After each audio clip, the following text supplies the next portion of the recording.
Welcome to all the aspirants. நாம இன்னைக்கு 25 December current அஃபேர்ஸை பார்க்க போறோம்.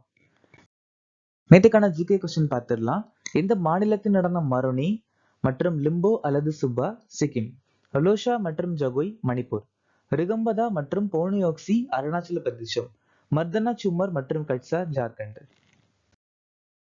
ஜெயபிரகாஷ் நாராயணன், அமர்த்திய சென், கோபிநாத் பர்டோலி மற்றும் ரவிசங்கர் 1999ஆம் ஆண்டு பாரத ரத்னா விருது வாங்கியிருக்காங்க. சைத்தன்ய மகாபிரபுவா கௌரங்கா மற்றும் மிஷோபரன் சொல்லுவாங்க. பக்தி இயக்கத்துல முதல் முறையா கீர்த்தனைகள் அறிமுகப்படுத்தினது சைத்தன்ய மகாபிரபு. அவசர நிலையின் போது அடிப்படை உரிமைகள் இடைநிறுத்தத்தை ஜெர்மனி நாட்டுல இருந்து நாம் எடுத்துக்கிட்டோம். 7வது ஐந்தாண்டு திட்டம் 1985ல இருந்து 90 வரைக்கும் நிலுவையில் இருந்துச்சு. பகுதி 20 அரசியலமைப்பு திருத்தத்தை சொல்லியிருக்காங்க. சுவார் எழுச்சி 1767 இருந்து 1802 வரைக்கும் டிர்ஜன் சிங் தலைமையில நடந்துச்சு. லேசர் பிரிண்டரை உருவாக்குனது கேரி ஸ்டார்க். ஸ்கேனரை உருவாக்குனது ருடோல்ஃப் ஃபெல். ராஷ்டிரிய கிராம் ஸ்வராஜ் அபியான் பஞ்சாயத்து அமைச்சகம் 2018ஆம் ஆண்டு அறிமுகப்படுத்தியிருக்காங்க. சௌபாகிய யோஜனா மின் அமைச்சகம் 2017, PM உஜ்வாலா யோஜனா பெட்ரோலிய அமைச்சகம் 2016, ஸ்டாண்ட் அப் இந்தியா நிதி மற்றும் சமூக நீதி அமைச்சகம் 2016, பிரதமர் ஷரமோகி மாந்தன் தொழிலாளர் அமைச்சகம் 2019, PM குசும் புதிய மற்றும் புதுப்பிக்கத்தக்க அமைச்சகம் 2019. கோகோ கோலா நிறுவனத்தின் தலைமை நிர்வாக அதிகாரியாக நியமிக்கப்பட்டவர் யார்? Henrik brown. தி பேங்கர் விருதுகள் 2025 இந்தியாவின் சிறந்த வங்கி விருதை வென்ற வங்கி எது? Bank of Baroda. மருந்து தரநிலைகள் குறித்த இந்தியா எந்த நாட்டுடன் ஒப்பந்தத்தில் கையெழுத்திட்டது? லிபேரியா. இந்தியா எந்த நகரத்தில் தனது முதல் ஹைட்ரஜன் எரிபொருள் செல் பயணிகள் கப்பலை அறிமுகப்படுத்தியது? வாரணாசி. விஸ்வகர்மா கைவினைஞர்களுக்காக அமேசானுடன் எந்த அமைச்சகம் ஒப்பந்தத்தில் கையெழுத்திட்டது? மைக்ரோ சிறு நடுத்தர நிறுவன அமைச்சகம். இந்தியாவின் நிதியாண்டு 26க்கான ஏசியன் டெவலப்மெண்ட் வங்கியின் மொத்த உள்நாட்டு உற்பத்தி வளர்ச்சி கணிப்பு என 7.2, RBI கணிப்புப்படி 7.3. 2025 FEI ஆசிய குதிரையேற்ற சாம்பியன்ஷிப்பில் இந்தியா எத்தனை பதக்கங்களை வென்றுள்ளது? இந்த டோர்னமெண்ட் நடந்தது தாய்லாந்து. அதுல இந்தியா 5 பதக்கங்கள் வாங்கியிருக்காங்க. உலக பளுதூக்குதல் சாம்பியன்ஷிப்ல இந்தியா 3 பதக்கம், நடந்தது நார்வே. ஆசிய இளைஞர் விளையாட்டு போட்டியில இந்தியா 48 பதக்கம், நடந்தது பக்ரைன்.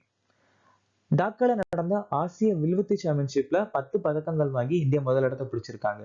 தோஹால நடந்த ISSF உலகக்கோப்பையில இந்தியா 6 பதக்கங்கள் ஜெயிச்சிருக்காங்க. எந்த திரைப்பட விழாவில் Alia Bhatt Golden Globe Horizon விருதை பெற்றார்? Red Sea International. 82வது வெனிஸ் திரைப்பட விழால சிறந்த இயக்குனர் விருது அனுப்பர் நிறைய வாங்கியிருக்காங்க. சர்வதேச எம்மு விருதுகளை சிறந்த நடிகருக்கான விருது ஓரியல் ப்ளோ வாங்கியிருக்காங்க. இந்தியாவின் முதல் முழு மின்சார பசுமை இழுவை படகின் புல்லாட் இழுக்கும் திறன் என்ன? 60 டன். இந்த ஒரு இழுவை படகு, மின்சார பசுமை படகு எங்க அறிமுகப்படுத்தியிருக்காங்கன்னா குஜராத்ல தீன் தயாள் துறைமுகத்துல அறிமுகப்படுத்தியிருக்காங்க. இந்தியாவின் முதல் மின்னணு கழிவு மறுசுழற்சி பூங்கா ஒலிம்பிக் கலன்ல அறிமுகப்படுத்தியிருக்காங்க. இந்தியாவின் முதல் ஆஃப் கிரிட் மெகாவாட் பசுமை ஹைட்ரஜன் பைலட் ஆலை குஜராத்தில் தொடங்கப்பட்டிருக்கு. இந்தியாவின் முதல் டெம்பர்ட் உற்பத்தி வசதி நோய்டால் ஆரம்பிச்சிருக்காங்க. அதானி விமான நிலையங்களுக்கான இந்தியாவின் முதல் 3D துணை மேற்பரப்பு மேப்பிங் தொழில்நுட்பம் ஜெனிசிஸ் நிறுவனம் உருவாக்கியிருக்காங்க. லியோனல் மெஸ்ஸியின் 70 அடி இரும்பு சிலை எங்கே திறக்கப்பட்டது? கொல்கத்தா. முதல் மெட்ரோ நகரம் மக்கள் பல்வேறு பதிவேட்டை வெளியிட்டு இருக்காங்கன்னா அது கொல்கத்தா. இந்தியாவின் முதல் வனவிலங்கு உயிரி வங்கி கொல்கட்டால ஆரம்பிச்சிருக்காங்க. மேற்கு வங்காள மாநிலம் ஷரம்ஷே திட்டம் அறிமுகப்படுத்தியிருக்காங்க மைக்ரேண்ட் ஒர்க்கர்ஸ்க்காக. மைக்ரோசாப்ட் நிறுவனத்துடன் இணைந்து மகாராஷ்டிரா எந்த AI அடிப்படையிலான குற்ற பகுப்பாய்வு முறையை அறிமுகப்படுத்தியது? மகா கிரைம் OS AI. அது மட்டும் இல்லாம மகாராஷ்டிரா மாநிலம் பாகடின்னு சொல்லக்கூடிய முறை, இது 10 வருட பழமையான முறைதான். இந்த முறையா ரத்து பண்ணிருக்காங்க. மகாராஷ்டிரா மாநிலம் பிங்கி ரிக்ஷா திட்டம் அறிமுகப்படுத்தியிருக்காங்க. மாஜி வசுந்தரா பிரச்சாரம், திஷா அபியான், கிரக் திருஷ்டி சமூக ஊடக கண்காணிப்பு சைபர் திட்டம் மற்றும் மகோதேவா திட்டம். இந்திய டிஜிட்டல் கட்டண நுண்ணறிவு கழகத்தை அமைக்க ரிசர்வ் வங்கியின் ஒப்புதலை பெற்ற வங்கி எது? SBI வங்கி, பேங்க் ஆஃப் பரோடா. நம்ம இந்தியாவுடைய ரெப்ப விகிதம் 5.25, தலைகள் ரெப்ப விகிதம் 3.35.